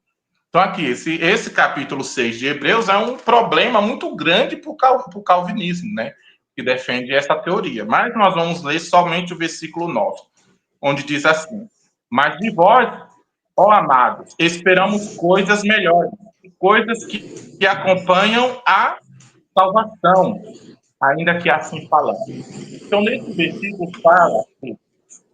versículo fala de coisas que acompanham a salvação do cristão. Ou seja, existem coisas que, ou seja, acompanham a salvação, que tem a ver com a salvação do cristão, né? E não é só coisa no singular, são coisas. E os apóstolos, ele diz o seguinte para os crentes, para os irmãos, dizendo que eles esperam desses crentes coisas bem melhores, obras gloriosas que acompanham a salvação do cristão. O que os reformados, ou seja, deixaram, ou seja, de praticar a sua primeira caridade. Porque o próprio Jesus disse que não achou as tuas obras justas, boas diante de Deus. Arrepende-te antes e pratica as tuas primeiras obras. Então Jesus mesmo está falando para a igreja praticar as primeiras obras. Ou seja, a fé cristã genuína. Nesse sentido. Da qual, irmão, qualquer que quiser, irmãos, que quiser ver a face do Senhor como ela é, qualquer que quiser ver a face do Senhor como ela é, olha só o que está escrito no livro de Romanos. Abra sua Bíblia em Romanos capítulo 2. Vamos ler Romanos 2. Romanos capítulo 2. Versículo 7. Romanos 2, verso 7. O que diz? A vida eterna é concedida àqueles que, perseverando em fazer o bem, buscam glória, honra e incorruptibilidade. Pronto, acabou. Acabou com a doutrina da graça barata. Perseverar. Acabou. Acabou com a doutrina, lançou por terra a doutrina da graça barata, que é aquela doutrina calvinista de que salvo uma vez, salvo para sempre, né? E que uma vez salvo, não precisa fazer nada mais, não precisa, ou seja, pode viver no pecado, pode viver como quiser, que nunca você vai perder sua salvação. Não. A graça, ela é de graça, mas ela não foi barata. Ela foi muito cara. Foi pagado um preço muito caro. E nós, como cristãos, devemos dar o devido valor que essa graça de Deus na nossa vida merece. E como que nós podemos dar esse devido valor à graça de Deus? Se não for justamente, ou seja, procurar obedecer à fé, fazer a vontade de Deus. andar nas boas obras, a qual o próprio Deus preparou para que os cristãos andassem nelas. Dessa forma. Então, irmãos, continuemos aqui. Eu acho que isso já foi refutado, né? A questão dele dizer que ele disse aí, né, que tem uma questão interessante aqui, ó. Eu vou ler até o objetivo dele aqui, ó, o título dele aqui, ó. Tá na página 159. O perigo da insegurança espiritual, olha só o que ele fala. Quando alguém vive sem a certeza da salvação, acaba desenvolvendo um relacionamento com Deus baseado no medo e na incerteza, em vez na gratidão e no amor. Essa mentalidade leva a uma vida cristã baseada no medo do castigo divino e não na confiança no sacrifício de Cristo. Aí ele cita Romanos 8, versículo 15. Por que não recebeste o espírito de escravidão para outra vez estar em temor, mas recebestes o espírito da adoção de filhos, pela qual clamamos Abba Pai. Deus não quer, aí ele comenta, né, o Eduardo Vasco, Deus não quer que seus filhos vivam inseguros. Isso aí é a fala dele. Tá, nós vamos refutar essa fala dele. E vocês vão perceber que isso daí é mais uma falácia do espantalho. Mas antes disso, eu quero aqui dizer da desonestidade intelectual que o senhor Eduardo Vasco fez. Porque ele atribui crime à congregação cristã no Brasil, né? Simplesmente porque ele diz que é o crime. Ele chega a dizer, né, crime da... Tem aí no título, como que tem aí mesmo no título, irmão, só cita para mim, o crime... o perigo da insegurança espiritual. Não, no começo da live, o crime... Peraí. O crime contra a certeza da salvação, o título do capítulo dele está na página 158, o crime contra a certeza da salvação. Ele falou crime. Eu quero comentar um pouco sobre essa questão do crime, depois nós vamos fazer a refutação desses versículos aí que o irmão citou, né? Primeiro, nós precisamos entender o seguinte, quando a gente acusa uma instituição ou alguém, qualquer pessoa de crime, o crime deve estar baseado no Código Penal brasileiro, segundo as leis do país. Alguma lei foi infringida, foi quebrada, né, para a pessoa poder, no caso, ser considerado criminoso. A pessoa, ou seja, quebrou alguma lei do país, você entendeu? Ou seja, e por isso é imputado a ela crime, e ela precisa pagar por esse crime. Agora eu lhe pergunto, que crime a congregação cometeu simplesmente por dizer que o cristão precisa perseverar na fé para alcançar o inteiro e avultado e grande galardão? Isso é crime? Tem alguma coisa na lei do país dizendo que dizer isso é crime? Que a pessoa tem que ser presa, que a pessoa tem que ser processado, que a pessoa é um criminoso ou a instituição é criminosa por causa disso. Ora, porventura nós não vivemos num país laico? O Brasil, ou seja, na Constituição brasileira, ele não admite todas as crenças e toda a fé, toda a liberdade de expressão religiosa. Ela não garante à nossa Constituição o livre culto segundo a fé da pessoa, mesmo que uma pessoa não creia na Bíblia, não é o caso da congregação, mas mesmo que alguma pessoa, ou alguma igreja, ou alguma religião brasileira que não creia na Bíblia, ela não pode, irmão, ninguém pode imputar crime a essa religião por causa disso, que isso não é crime segundo as leis do país. Não é crime. E esse Eduardo Vasco, de forma irresponsável, entendeu? E leviana, né? Ele está querendo atribuir crime à congregação pela sua confissão de fé, pela sua forma de entender, de interpretar e de pensar em relação à Bíblia. Isso é censura. O que ele está fazendo, sim, é um crime. O que ele fez nesse livro, sim, é crime.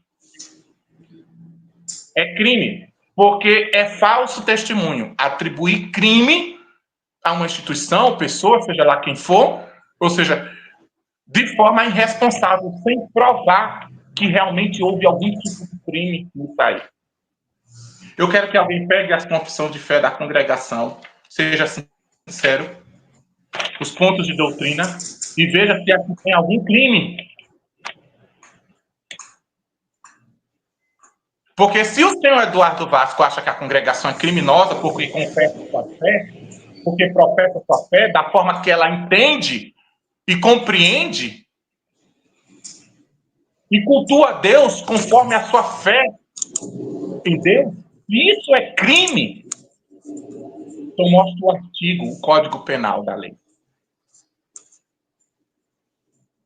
No passado, os cristãos foram considerados criminosos e malfeitores porque cultuavam a Deus.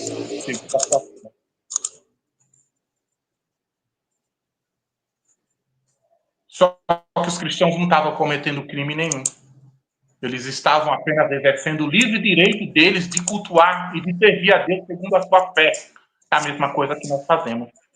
Não podemos ser taxados por criminosos por causa disso. Quem nos taxa disso é que está cometendo crime. Crime, senhor Eduardo Vasco, é o que o senhor fez no seu livro. Acusar a congregação de criminosa por causa da sua fé. Por causa das suas crenças. Crime é você fazer o que você faz. Pregar discurso de ódio contra uma instituição centenária em nosso país, devidamente registrada, segundo os órgãos competentes da lei do nosso país. Ou você despreza a lei do país, ou você joga fora e quer rasgar a Constituição brasileira, que garante direito de liberdade religiosa em nosso país. Quem é você? Você está se considerando agora, está se colocando como um juiz, como uma pessoa ditador, que se não rezar segundo a sua cartilha, se não rezar segundo a sua teologia, é criminoso, é taxado de criminoso. Do que falta mais vocês nos taxar? Do que falta mais vocês nos taxar? Porque até de criminosos vocês nos taxam. Isso sim é um crime. Eu convido você a se retratar por essas declarações infames que você fez no seu livro contra a congregação cristã no Brasil e contra os servos de Deus, os cristãos, a irmandade, o povo simples e humilde, que serve a Deus na simplicidade do evangelho segundo a sua fé, irmãos, de todo o seu coração na congregação cristã no Brasil. O irmão me perdoe, irmão Everton, mas eu fiquei indignado com essa palavra, acho que foi uma palavra muito infeliz. Muito forte, eu também, agora, do jeito que você falou, tá certo, foi meio de infeliz essa parte dele aí. Eu quis dar a devida resposta ao ponto. Não, mas tá certo, agora eu vou repetir de novo. Eu vou repetir de novo aqui. O título aí está na página 159, o perigo da insegurança espiritual. Quando alguém vive sem certeza da salvação, acaba desenvolvendo um relacionamento com Deus baseado no amor, na certeza, em vez de na gratidão e no amor. Aí, né, vamos para o versículo. Essa mentalidade leva uma vida cristã baseada no medo do castigo divino e não na confiança no sacrifício de Cristo. Aí ele cita Romanos 8, versículo 15. Por que não recebeste o espírito da escravidão para outra vez estares em temor, mas recebestes o espírito da adoção de filhos, pelo qual clamamos Abba Pai. Aí ele comenta, ele volta a comentar, Deus não quer que seus filhos vivam inseguros. Vamos entender o seguinte, né, que Romanos 8, versículo 15, citado pelo senhor Eduardo Vasco, não fala que nós não devemos ter temor a Deus. Não pode falar isso. Por que eu sei que Romanos 8, versículo 15, não pode significar que nós não podemos ter temor a Deus? E quem assim pensa está fazendo uma exegese, nem é uma exegese, sim exegese do texto. É uma má interpretação, uma deturpação do texto. Por que eu digo isso? Mateus capítulo 10, versículo 28. Vamos ler.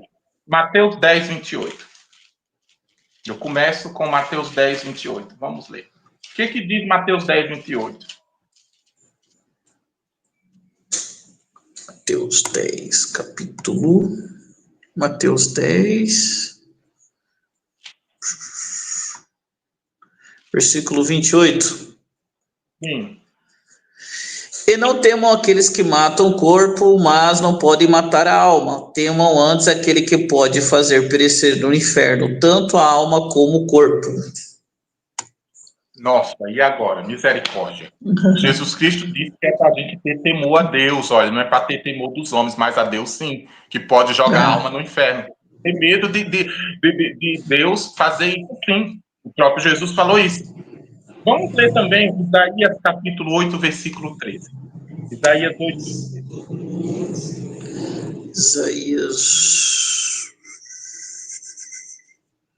Isaías 8, 13. 8:13. Está aqui, ao Senhor dos Exércitos, a ele santifiquem, que ele seja o vosso temor e o vosso espanto reverente. Olha aí, a Escritura afirma que o Senhor dos Exércitos deve ter o nosso temor reverente. Mas não para por aí. Lucas 12, versículo 4 e 5. Lucas 12, verso 4 e 5. Lucas 12, verso 4. Eu digo a vocês, meus amigos, não temam os que matam o corpo, depois disso não podem fazer nada mais. Mas eu lhe mostrarei a quem devem temer. Temam aquele que, após matar, tem o poder de lançar no inferno. Sim, eu lhes digo, a esse devem temer. Olha aí. Então, não podemos interpretar, ou seja, Romanos 8, versículo 15, ou seja, dizendo que Romanos 8, versículo 15, está dizendo que o cristão não pode ter temor de Deus, não pode ter temor a Deus. Não é nesse sentido que está dizendo ali o texto. Não podemos interpretar dessa forma. Porque se nós interpretar dessa forma, vai entrar em choque com essas declarações do Senhor Jesus. E agora? Está em choque a Bíblia. Mas vamos continuar. Então vamos ver qual é realmente a verdadeira, o verdadeiro significado, a verdadeira interpretação de Romanos 8, versículo 15. Aprenda, viu, senhor Eduardo, que eu vou dar essa aula grátis para o senhor, tá? Então, o versículo 15, aliás, o versículo 15 de Romanos 8 fala da escravidão de pessoas. Ele está falando de escravidão de pessoas. Que escravidão é essa? Pessoas que viviam escravizadas, acorrentadas, presas em vícios, em pecado e até mesmo em espíritos malignos, em demônios. Nós encontramos vários exemplos nos evangelhos de pessoas, ou seja, que eram presas, que viviam presas a espíritos contrários. O próprio Jesus libertou uma mulher que há 18 anos, né, vivia presa, Satanás tinha prendido ela num espírito de enfermidade. Então, ele está falando de pessoas que eram escravas, que viviam escravizadas, presas, amarradas, acorrentadas ao pecado, aos vícios, às vaidades, ao próprio diabo, aos espíritos malignos e enganadores.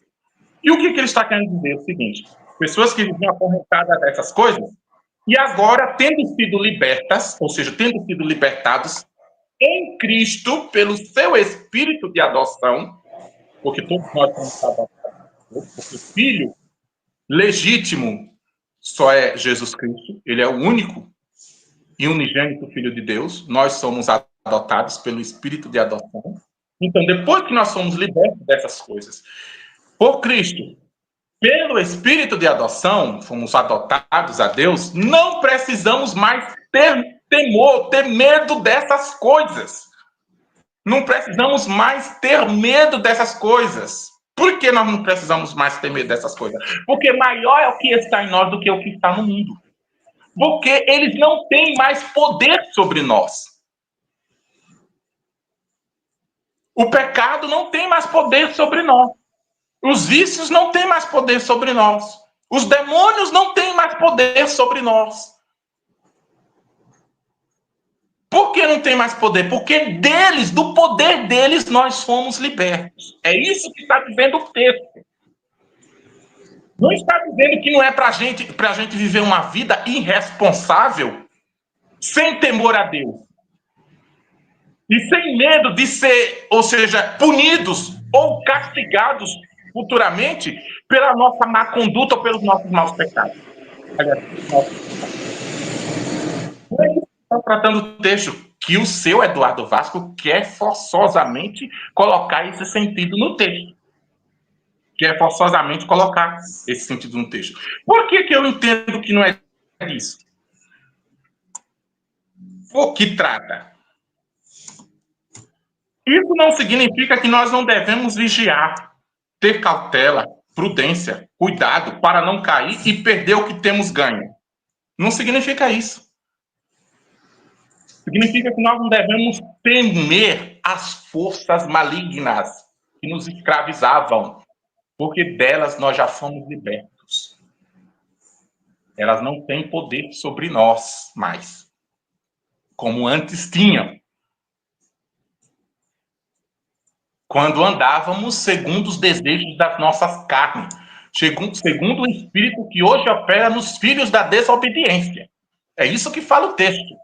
Pelo amor de Deus, irmão. Que má interpretação desse senhor Eduardo Vasco.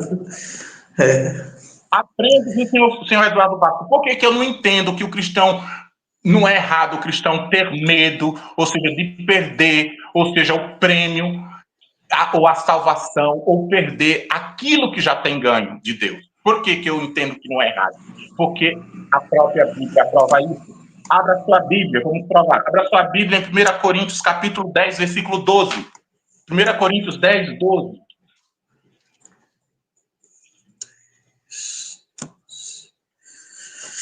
Aquele que pensa em estar em pé, tenha cuidado para que não caia. Olha aí. Nesse versículo fala aos cristãos que estão de pé na presença de Deus. Ele diz, quem está de pé, ele diz, quem está de pé, não se preocupem. Cruzem os braços. Fiquem de boa, tranquilos, que nunca vocês vão cair. Não. Ele diz, aquele que está de pé, cuidado. Quer dizer, você precisa ter cautela. Cuidado para que não caia, porque pode cair. Mesmo você estando de pé, você pode cair no pecado. Vamos continuar. 2 Coríntios, capítulo 11, versículo 3 e 4. 2 Coríntios, capítulo 13, versículo 11. 2 Coríntios, capítulo 11, versículo 3. Tá certo. 2 Coríntios, versículo 13. Porque esses são falsos apóstolos, obreiros fraudulentos, transformam. Qual versículo? 3 e 4. 3 e 4. Mas temo que, assim como a serpente enganou a Eva com a sua astúcia, também a vossa mente seja corrompida de algum modo e se afaste da simplicidade e pureza que são devidas a Cristo. Porque se alguém vier pregar a vocês um outro Jesus que não pregamos, ou receber um espírito diferente que não receberam, ou um evangelho diferente que não abraçaram, bem o aceitariam.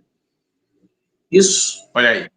Nesse versículo, Paulo está demonstrando aqui um medo, um temor que ele tem. Qual é esse temor? Ele estava com temor de que os cristãos podem ser desencaminhados, enganados, assim como Eva foi pela serpente, pelo diabo, no jardim do Éden. Ele também estava com esse mesmo temor de que alguns pudessem ser desencaminhados, alguns dos cristãos, alguns dos membros da igreja. E esse temor que ele tinha era genuíno, era sincero. E eu acredito que seja, ou seja, um temor, ou seja, com respaldo, com razão. Ele estava com esse temor. Porque muitos realmente hoje estão sendo iludidos, enganados com esse falso evangelho. Com esse outro Jesus aí pregado pelos calvinistas. Porque esse Jesus dele não morreu por toda a humanidade. Então é outro Jesus, porque o nosso morreu por todos. Né? E agora? Exatamente. Esse Deus aí apresentado pelo calvinista é o autor de todo mal, autor do pecado. O nosso é o autor de todo bem. Toda dádiva gloriosa provém do Pai das luzes, em quem não há sombra de variação, em quem não há treva alguma, porque neles habita a luz. Plena luz. Continuemos. Nesse versículo fala também aqui, olha, no versículo 4, porque se alguém pregar outro Jesus que nós não temos pregado, ou receber outro Espírito que não recebeste, outro evangelho do qual não abraçastes, com razão sofrerei. Quer dizer, ele está falando de sofrimento. Que sofrimento é esse? Que essas pessoas com razão sofrerão, caso, ou seja, possam ser enganados por um outro evangelho, por um outro Jesus, um falso Cristo, né? Que sofrimento é esse que está reservado para essas pessoas que andarem num falso evangelho, num falso Jesus? Porque somente a salvação está em Jesus, mas a gente tem que entender que somente o Jesus verdadeiro salva. É só o verdadeiro, o falso não. Jesus disse que vai surgir muitos falsos cristos. Hoje em dia tem vários cristos, irmãos. Tem Cristo até que é um arcanjo Miguel, por aí. Tem Cristo que é uma criatura. Tem Cristo que é criado.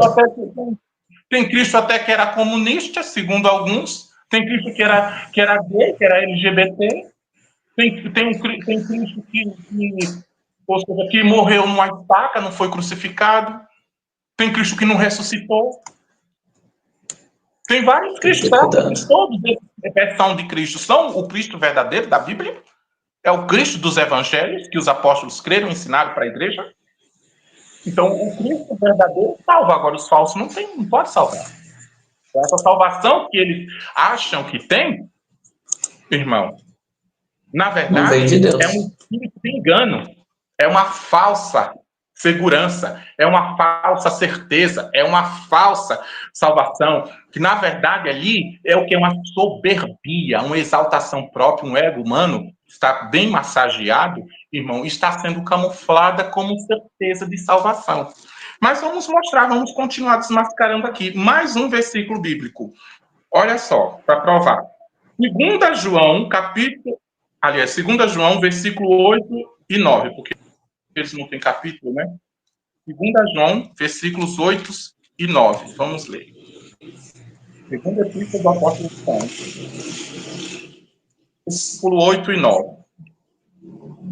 Lembrando que 2 João, a epístola de 2 João, é o menor livro da Bíblia, né? Com apenas 13 versículos.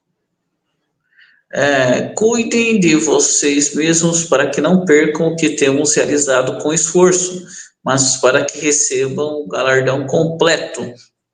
Todo aquele que se desvia e não permanece na doutrina de Cristo não tem Deus. Quem persevera nessa doutrina, esse tem tanto o Pai quanto o Filho. Olha aí, a Bíblia diz que precisa perseverar na doutrina, né? Precisa perseverar na doutrina para poder ter o Pai e o Filho. Quem persevera na doutrina tem o Pai e tem o Filho. Quem não perseverou na doutrina, estava na doutrina, mas não perseverou na doutrina, não tem o Pai nem tem o Filho. Nenhum dos dois. Aí também fala aqui claramente o seguinte: olhai por vós mesmos, para que não percamos o que temos ganho. Ou seja, perder o quê? Estava preocupado que os cristãos pudessem perder o quê? O que os cristãos ganharam? Foi dinheiro, casa, carro, conta recheada no banco, ganharam um terreno grande, pomposo aqui na terra, tesouros aqui, humanos, ouro, prata. Não está falando disso, não está falando do que os cristãos ganharam, receberam de graça. O que os cristãos ganharam, receberam de graça? A salvação. João está dizendo justamente para que não percais o que temos ganho.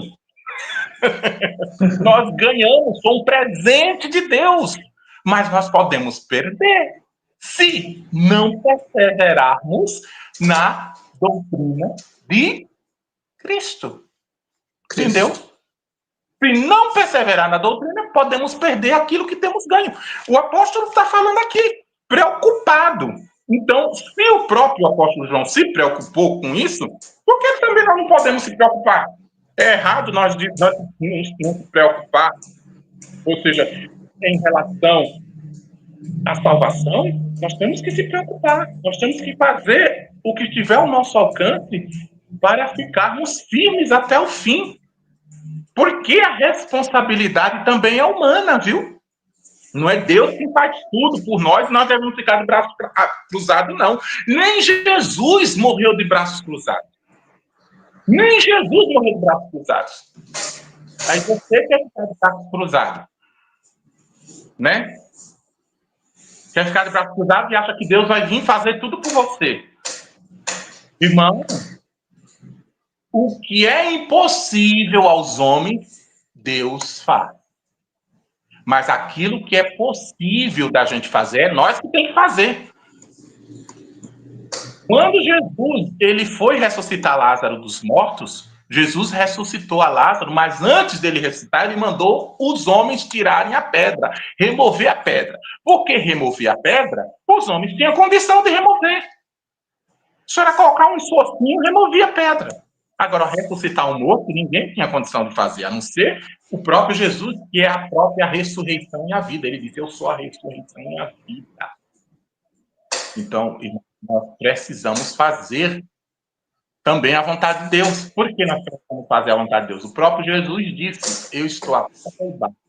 Quem dá o primeiro passo é Jesus. É a graça de Deus. Quem abrir a porta e convidar a entrar, no caso, convidar o Senhor Jesus a entrar, ele entra. E ele diz, e com ele cearei, e ele comigo. Eu cearei com ele e ele comigo. Jesus não vai cear sozinho, não. Nós vamos cear com ele. E esse cear, nós temos que entender, é um sentido espiritual. Isso quer dizer fazer a vontade de Deus. Nós vamos fazer a vontade de Deus junto com Jesus. Porque o homem sozinho, por si mesmo, ele não consegue fazer a vontade de Deus. Ele só consegue fazer a vontade de Deus junto com Jesus, unido com Jesus, unido com Cristo. Aí ele pode fazer a vontade de Deus. Sem Cristo não tem como fazer a vontade de Deus, não agrada a Deus. O próprio Jesus disse, sem mim nada podeis fazer. Agora, com ele, nós podemos fazer. Tanto é que podemos fazer que o próprio apóstolo Paulo, ele escreve dizendo, podemos... E todas as coisas contribuem para o bem daqueles que amam a Deus, que são chamados pela sua vontade. São chamados à salvação pela sua vontade. Todas as coisas, quando ele fala todas as coisas contribuem, essa contribuição, essa cooperação que todas as coisas cooperam, está incluído nós estamos incluídos. Nós também temos que cooperar. Nós somos cooperadores de Deus, irmãos. Está na Bíblia, isso eu provo isso para vocês. A Bíblia diz que nós somos cooperadores, nós cooperamos com Deus. Cooperar com Deus em quê? Na salvação, nós somos cooperadores. Somos cooperadores de Deus. Todas as coisas cooperam, inclusive nós. E onde que eu provo isso, irmão? Nas próprias Escrituras. Olha, abre a sua Bíblia no livro de 1 Coríntios.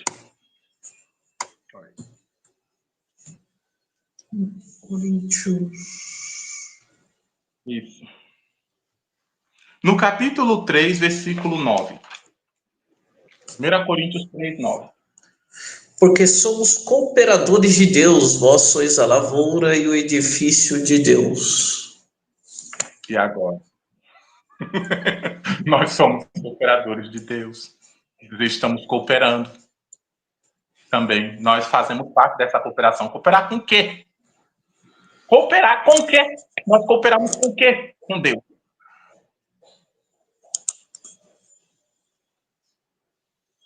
Se não for em relação à salvação, irmãos. Exatamente. Quando ele fala de salvação, nós temos que entender a salvação completa. Porque quando nós somos salvos pela fé e pela graça, nós estamos apenas no primeiro estágio da salvação. Nós somos libertos e salvos. Agora vamos começar um outro processo dessa salvação, que é o processo da santificação. para podermos alcançarmos o processo final da salvação, que é justamente o quê? A libertação completa desse corpo de todos os efeitos nocivos causados pelo pecado. Não tem como escapar disso. É o que a Escritura diz. Então, eu acho que essa interpretação do senhor Eduardo Vasco é chula, pobre, fraca, mesquinha e muito pobre. Muito pobre. É. João capítulo 2, verso 6, para a gente matar a cobra. 1 João. 1 João, capítulo 2, versículo 6. Versículo 6. Aquele que diz que permanece nele também deve andar assim como ele andou. Acabou. A obra não inclui. Mas Exatamente. vamos ler o versículo 26 também. Vamos ler o versículo 26 também. 26. Escrevi essas coisas sobre aqueles que estão tentando enganá-los. Olha aí. Na Bíblia fala o seguinte, acerca dos que vos enganam. João falou, ou seja, essas coisas, porque tinha pessoas que estavam querendo enganar, perverter a fé dos cristãos. Tinha enganadores ali. E como tinha enganadores, tem risco sim. Por isso que ele escreve essas epístolas, essas cartas, para alertar, para avisar, para aconselhar, para avisar os cristãos do perigo. Qual o perigo? Existiam enganadores querendo enganar o povo em relação à fé, em relação à doutrina de Cristo. Agora eu lhe pergunto, e hoje não tem não? Pessoas também querendo fazer isso? É, bastante.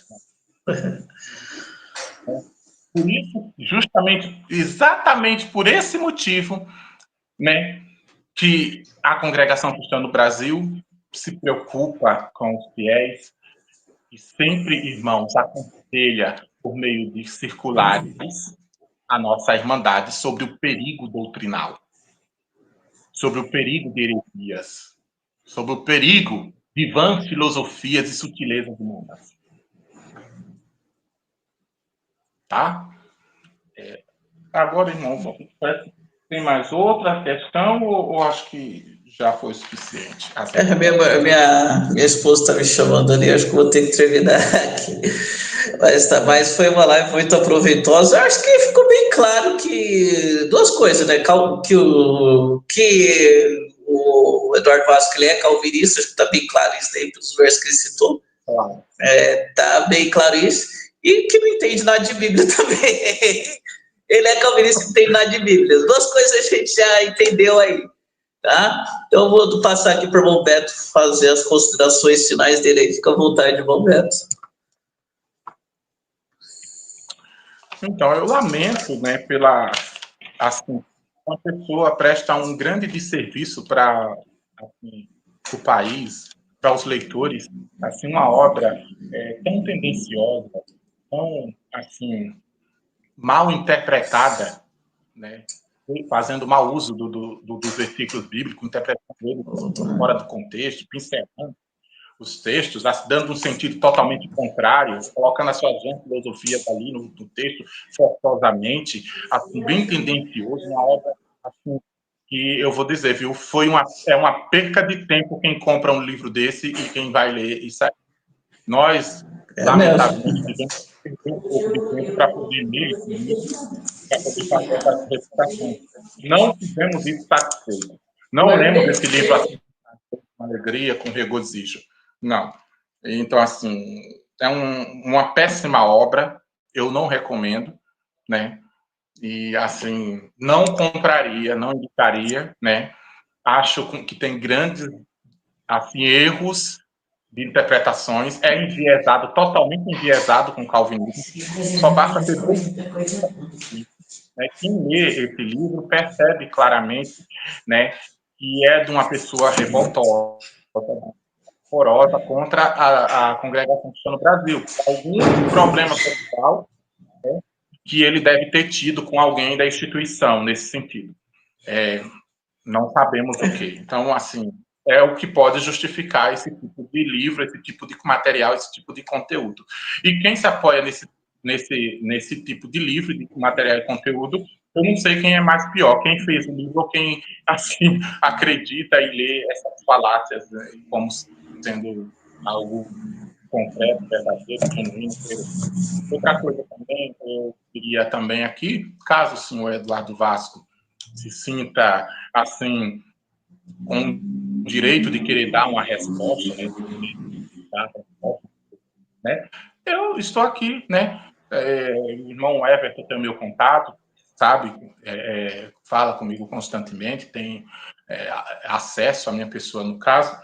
E caso você queira ter direito de resposta, ou até mesmo fazer, irmãos, no caso, um debate a respeito do seu livro, sobre a Congregação Cristã no Brasil. Qualquer assunto de doutrina da Congregação Cristã no Brasil, ou da Bíblia, que você quiser debater comigo a respeito desses assuntos, no campo das ideias, de forma bíblica, irmão, no caso, eu estou disponível e esperando você, tá? Sim, sim. E pode ser em qualquer lugar, tanto aqui no canal do Irmão Leão, como no meu canal também, tá? Tem o irmão Duca também, que tem um baita de estudo lá. Eu falo com o irmão Duca, inclusive é da área, se ele quiser.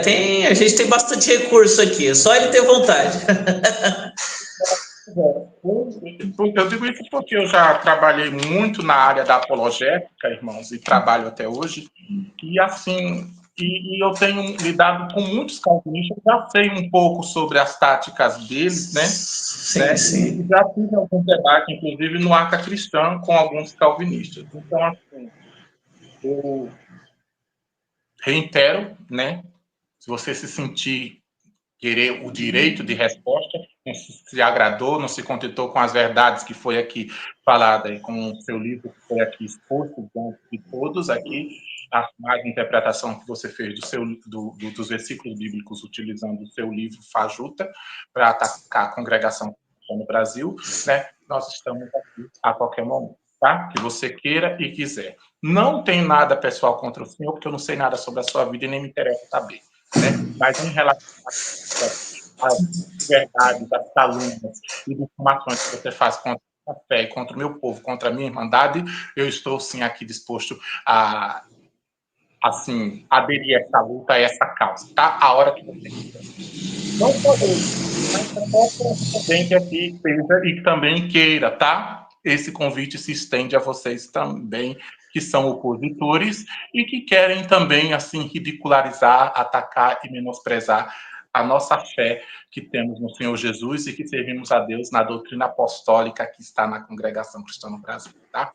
Eu queria agradecer ao irmão Everton pela oportunidade de estar aqui, né, e de poder contribuir de alguma forma com entendimento, com conhecimento da palavra, né, e dizer também que é uma grande satisfação estar aqui com o irmão, né, no canal do irmão, e pedir que os irmãos, mais uma vez, né, não somente se inscrevam no canal do irmão Everton, mas também se inscrevam no canal Arca Cristã também, que também tem conteúdos excelentes lá, ver os nossos vídeos.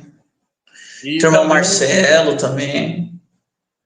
Eu quero também fazer a propaganda aqui rapidamente do nosso livro. Do livro.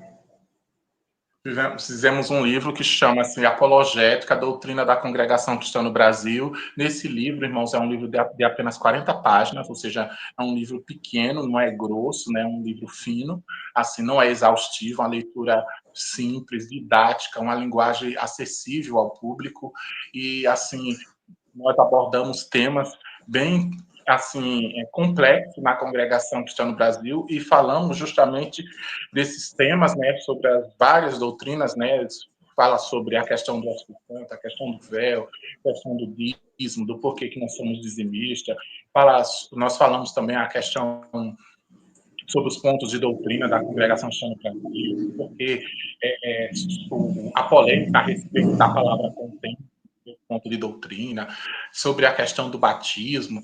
Nós abordamos a Santa Ceia também, diversos temas. Então, são temas bem interessantes e que você que quer entender, quer compreender e quer, assim, ter mais ferramentas, mais material para poder fazer uma disputa da fé, seria um material muito bom, muito interessante de você ter e adquirir, né? Nós estamos disponibilizando gratuitamente, quem quiser, quem sentir, me procure no privê, que eu posso disponibilizar esse livro gratuitamente para você. Por enquanto está só em PDF, tá, virtual, mas quem quiser depois pode imprimir, pode xerocar, no caso, para ter como uma ferramenta, como um auxílio na defesa da fé, tá? É isso que eu queria falar para vocês. Muito obrigado, Deus abençoe por tudo, e até uma próxima live, que Deus nos permitir, se o irmão Everton também nos convidar, né? Sim, sim. Só do livro do Eduardo Vaz vai precisar mais umas 20 lives, que é tanta heresia lá, que acho que vai precisar de umas 20 lives para a gente falar de tudo. Mas tá bom, sim, a gente quer irmão assim também. Até o pastor Luciano Sena, que apareceu aí, se ele um dia quiser marcar um debate com o irmão Beto, fica à vontade aí, a gente dá um jeito, tá? Aqueles que não sabem, o link do grupo do WhatsApp do meu grupo, tá? Do WhatsApp, tá no post aqui do canal, é só ir lá, tá? E entrar lá e a gente marca um debate, tá bom, pessoal? Então, acho que tá bom, aqui a live tá boa. Agradeço a todos que participaram aqui. Hoje eu não di tanto os comentários, porque era uma live informativa, o irmão precisava apresentar as refutações. Eu vou ver se eu faço uma live em um horário bom, só para responder comentários, tá certo? Então, eu quero agradecer a todos aqui, que Deus abençoe a todos e até a próxima.